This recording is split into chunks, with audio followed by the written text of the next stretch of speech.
good evening. Welcome to the Derby debrief from RamsTV, live from Pride Park Stadium. Owen Bradley with former Derby County skipper Shaun alongside, here to reflect and bring you reaction to Paul Warne's first match in charge of Derby County here at Pride Park. It's ended in defeat, an eventful game that saw Derby go in front after just 5 minutes, but had goal scorer James Collins sent off in the second half. 2 penalties that went Port Vale's way, one scored, one not. And a late winner for a former Derby loanee, James Wilson. The Rams lose by 2-1. You'll hear from James Chester, you'll hear from the new head coach, Paul Warne, shortly as well. We'll get to the sort of the big decisions in detail in a bit, Shaun, but an initial reaction, firstly, from you to today's result.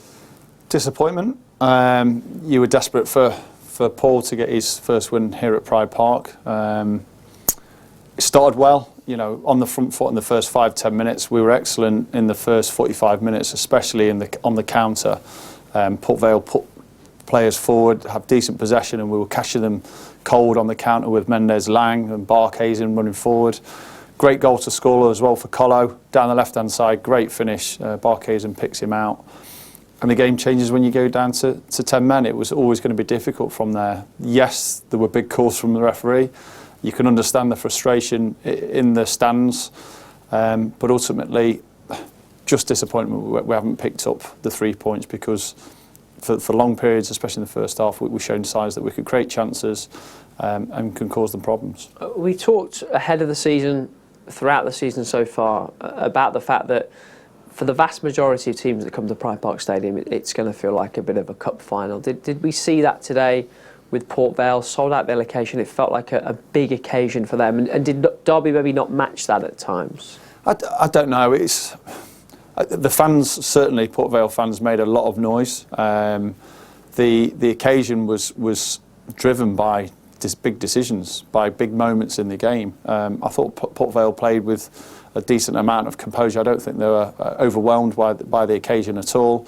Grew into the game, but the big moments really kind of defined the game. I've got no doubt about it. 2 penalties, a sending off, some big calls from referee. When my problem with the ref today was the 50-50s, those moments where it could have gone either way. I've never known a home team not get the decisions from the referee, and that ultimately just carried on, snowballed, and then obviously you could hear the crowd in the last 5-10 minutes where any decision that went against Derby, it was it was well told by the fans. So really frustrating game, really disappointing result, and I'm sure that the manager's got a lot to look at and work on.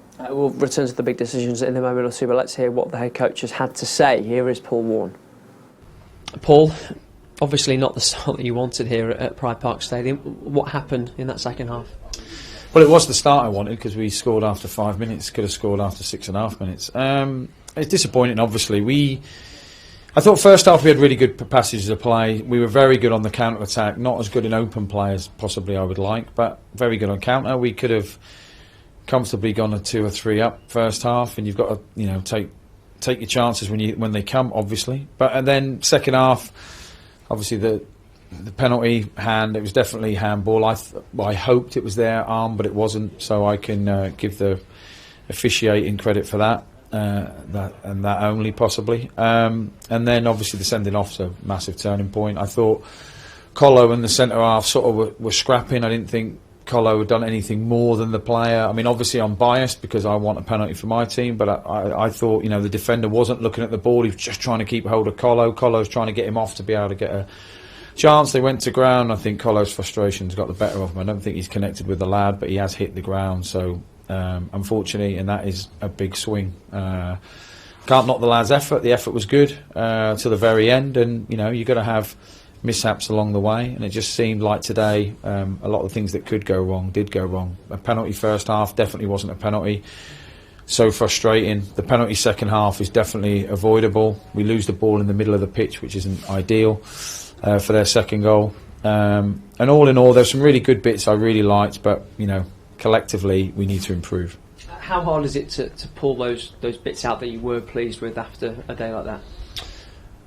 Well, it's quite difficult, but I'll watch the game back when I'm not so emotional. At the moment I've got opinions on loads of different things, and I need to have a sleep, I think. So I watch it back. Like the last 20 minutes, it ends up like a school match, really, doesn't it? You know, they attack, we attack, we're going for it. There's not much tactical nuances to the game then, but I mostly concentrate on the first 60 minutes where we looked good, but we didn't have as much control in the middle of the park as I thought. Neither team did, possibly. They both bypassed it.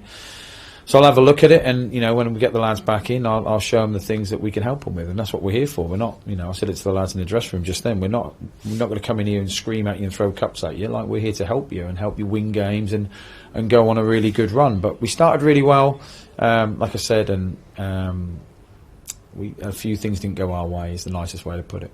James Collins took his goal terrifically well. He's in form. You're going to miss him. Yeah, I mean, that's the biggest disappointment for me. I know losing games aren't great. I'm not standing here cock a hoop, but the fact that we're missing him for 3 games is a massive blow, for sure. So we'll have to look at a different way, I think. But he took his goal really well, and he's been training really well. And you know, 3 goals in 2 games. You know, it's amazing how one incident can ruin his next couple of weeks, but that's how football is. But a great goal for him, a great start. I thought we were really good, like I said, going forward, putting crosses in the box, creating chances, but it wasn't our day. It's maybe a bit of a harsh question to ask you. Okay, are you able to separate, you know, and the enjoyment and the occasion of your first game at Pride Park today with the result? It's a bit difficult. I mean, in fairness, I walked on the pitch about 1:15 when there was no one here, and I enjoyed that moment. I felt like I had that moment with someone, so that was nice on my own, with some music on. But then obviously once the game starts, it's just a game. I know it sounds awful, but it's just a game, and you're just obsessed with what's going on the pitch. And you know, I watch it back, but it was a surreal moment. It was a great day for me and my family, although I've got to wait for my mum to tell me where I went wrong. But, you know, it's just one game of many. I hope that I manage here for years and years, and I'll look back and think, it didn't go as well as I wanted. But last week we were on the end of a bit of fortune when the lad fell over and Colo put it in. Today I didn't think in the big decisions we got much luck. And Derby's head coach Paul Warne there, I'm sure will be the first of many for him here at Pride Park Stadium. More reaction to come. Let's go through sort of the big moments, the defining moments. In order is probably the best way to do it. But such a good start. James Collins, in form, took his goal wonderfully well. And after 5 minutes, you thought the Paul Warne era at Pride Park is just going to fly. Yeah, well, it actually started with 2 or 3 blocks in the box, defended the box really well. Mendes Lang, especially in the first 45 minutes, seemed to land on so many balls to help with the counter. Drove at pace, found Barkhazen on the left-hand side, and he did brilliant because he drove down the left and nobody was up to speed with him. There was nobody flashing across goal, so he's picked out Colo on the edge of the box and a wonderful finish, and a finish that kind of showed where he's at as a striker at the moment, full of confidence, full of quality, and he found the bottom corner. And that's the start that Paul would have wanted, the start that all the fans wanted. We wanted to get more goals, and we created some really good chances, especially from the counter in that first half, and it was a shame that we couldn't add to that with another goal. So that was a great plus. The start of the game, on the front foot, energy, enthusiasm, exactly what Paul would want. And then we get to the first penalty.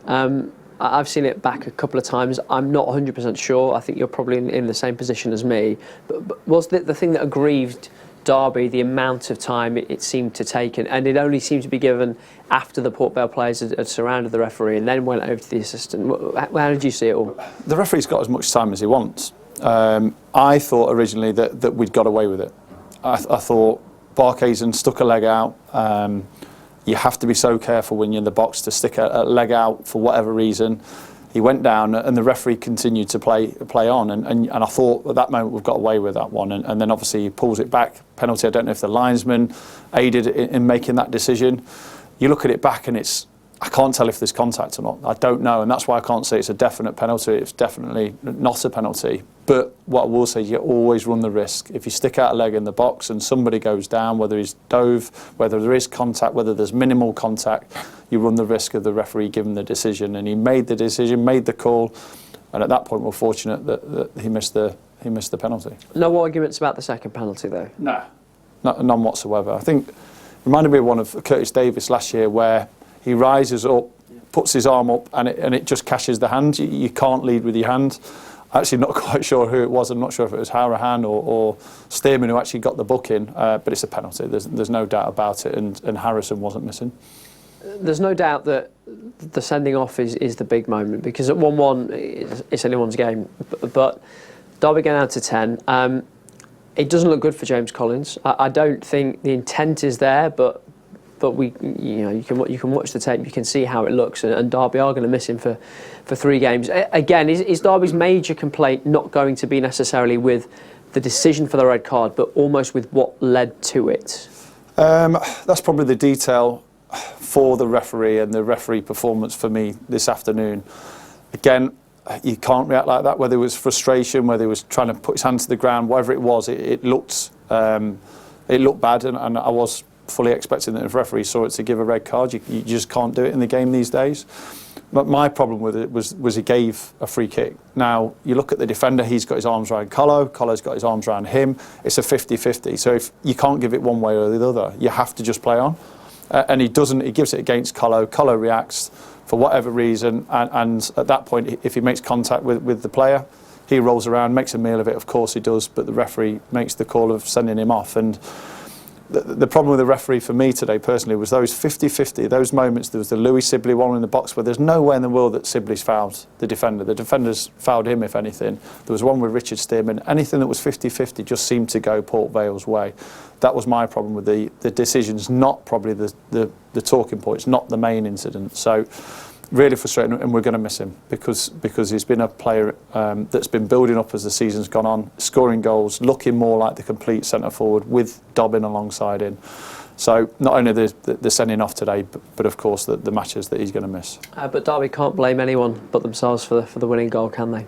Well, it's a disappointing goal because I thought we dealt with the 10 men well in the first 5 minutes or so. We seemed to settle down. We seemed to make good decisions.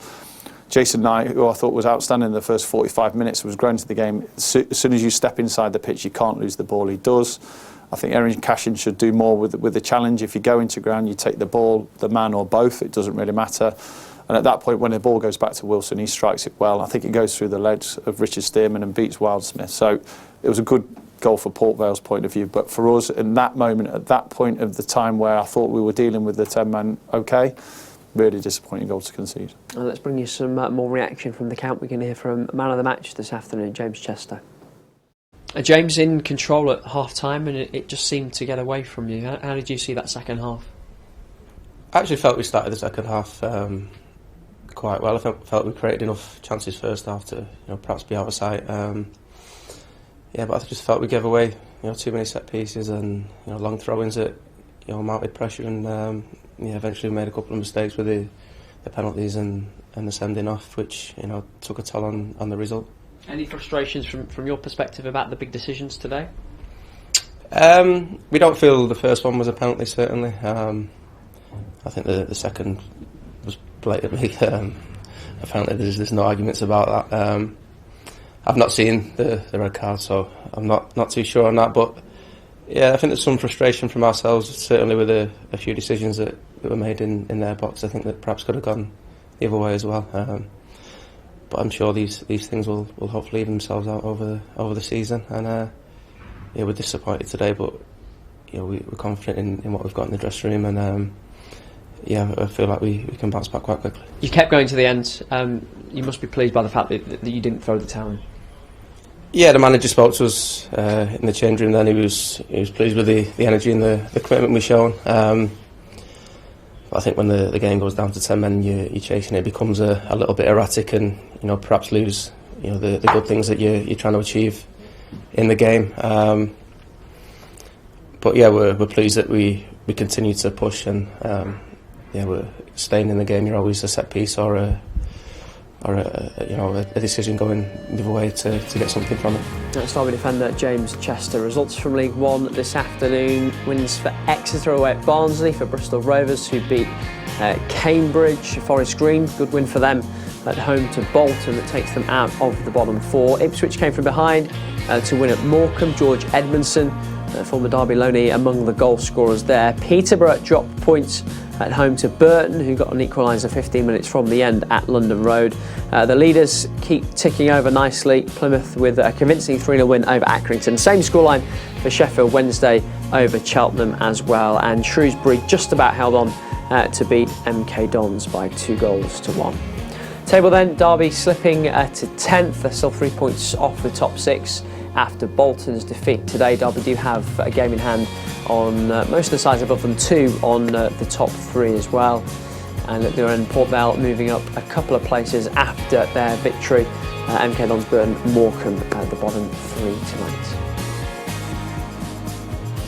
That's all from us for now. If you want more reaction, it's on the website for you, dcfc.co.uk. But from me, Barks and the team, goodbye.